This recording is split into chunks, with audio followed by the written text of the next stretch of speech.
നീരാളി, ആ 8 കാലുള്ള സാധനം. അതിൻ്റെ ഒരു കാല് മുറിഞ്ഞാൽ സ്വന്തം കാലുണ്ടായി വരും. അതിന് 3 കൽബുണ്ട്. അതിൻ്റെ സൂക്ഷ്മമായ ജീവിതക്രമമുണ്ട്. അതിന് ജീവിക്കാൻ അങ്ങനെ ഒരു പശ്ചാത്തലം വേണമെങ്കിൽ എന്തുകൊണ്ട് മത്തിക്ക് അങ്ങനെ വേണ്ടാതെ വന്നു? എന്തുകൊണ്ട് അയലക്ക് വേണ്ടാതെ വന്നു? എന്തുകൊണ്ട് ഞണ്ടിന് വേണ്ടാതെ വന്നു? ഒരേ സ്ഥലത്ത് ജീവിക്കുന്ന ഇവകളിൽ ഒന്നിൽ മാത്രം ഇങ്ങനെ പരിണാമം വന്നത് എന്തുകൊണ്ടാണ്? പരിണമിച്ചതല്ല, പടച്ച റബ്ബ് നീരാളിനെ അങ്ങനെ പടച്ചു, ഗംഗാരുവിനെ അങ്ങനെ പടച്ചു, ജിറാഫിനെ അങ്ങനെ കഴുത്ത് നീണ്ടിയിട്ട് പടച്ചു. അല്ലാതെ പുല്ലടിയിലില്ലാണ്ടായി ഈ മാവുമെന്നും മുരിങ്ങൻ്റെ കൊമ്പെന്നൊക്കെ ഇലടുക്കാൻ വേണ്ടിയിട്ട് ഇങ്ങനെ നീട്ടി നീട്ടി നീട്ടി നീട്ടി കഴുത്ത് നീണ്ടു എന്നുള്ളതല്ല. അങ്ങനെയാണെങ്കിൽ ആ കാലത്ത് പോത്തിൻ്റെ കഴുത്ത് നീളേണ്ടതാണ്, ആടിൻ്റെ കഴുത്ത് നീളേണ്ടതാണ്.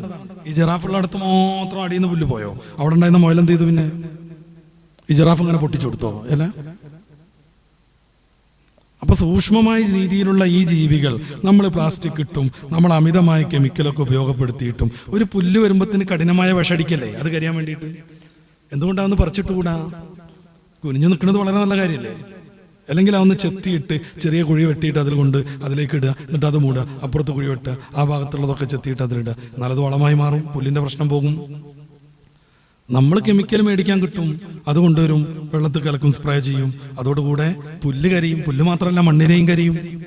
പിന്നെ സൂക്ഷ്മമായ ദ്വാരം ഭൂമിക്കുണ്ടാവൽ നിന്നു പോകും. അവ വെള്ളം ഒഴുകി അങ്ങനെ തോട്ടിലെത്തും, പുഴയിലെത്തും, കടലിലെത്തും. മണ്ണിലേക്ക് ഇറങ്ങേണ്ടത് തീരെ ഇറങ്ങാതെ വരും.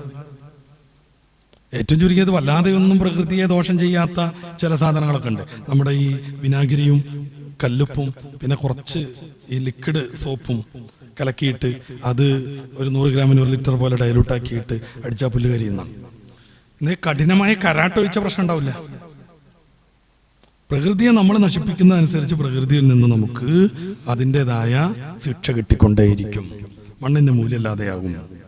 അങ്ങനെ വന്നാൽ പിന്നെ നമ്മുടെ വിഭവങ്ങൾ കുറഞ്ഞു പോകും. അതുകൊണ്ടാണ് നമ്മളെക്കുറിച്ച് പടച്ച റബ്ബ് വലാ തുഫ്സിദൂ ഫിൽ അർളി ബഅദ ഇസ്ലാഹിഹാ, വളരെ മനോഹരമാണ് ഈ പ്രകൃതി, ഭൂമി. അതിൻ്റെ ഈ നന്മയ്ക്കു ശേഷം നിങ്ങൾ അതിൽ തിന്മ പടർത്തരുത് എന്ന് പറയുന്നത് സൂറത്തുൽ അറാഫിന്റെ 56-ാമത്തെ വാക്യമാണ്. ഇങ്ങനെയൊക്കെയാണ് പ്രകൃതിയോട് ചെയ്യേണ്ടത്, മണ്ണുമായുള്ള നമ്മുടെ ബന്ധം. പക്ഷെ സാമൂഹികമായ പരിസ്ഥിതി എന്താണ്? ചൂഷണം ചെയ്യുന്നു അമിതമായി. ഞാൻ നിർത്തുകയാണ്. അതുകൊണ്ടാണ് കടലിലും കരയിലും കുഴപ്പങ്ങൾ ഉണ്ടായി എന്ന് ഖുർആൻ പറയുന്നത് സൂറത്തുൽ റൂമിന്റെ 41-ാമത്തെ വാക്യത്തിൽ.